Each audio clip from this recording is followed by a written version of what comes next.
that's where she lies today. Still in static display, in beautiful shape at the NOR MHC. They are yet to restore the tender though, that's still in rusty shape.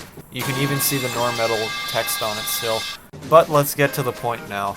Why is she my favorite locomotive? Well, I have seen her in real life, so that's already one factor. She's a 10-wheeler, so there's another one. She's got some very nice looks since she was built in 1907.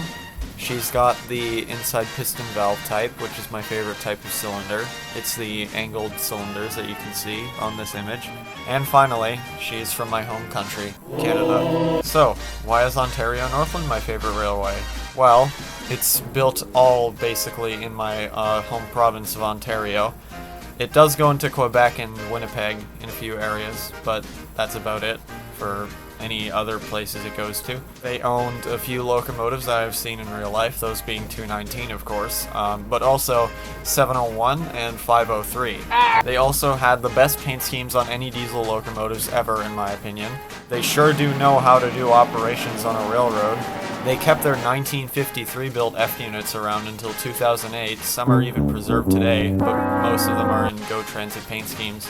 Also, for their Northlander train that's now coming back soon, they used a foreign TEE train set constructed by Workspor in 1957.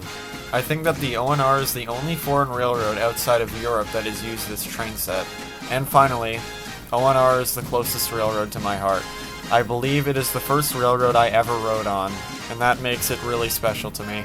Well, that's all she wrote. That's why 219 is my favorite steam locomotive and the ONR is my favorite railroad.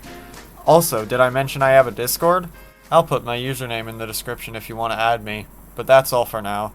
Thanks for watching, and I'll see you on the flip side.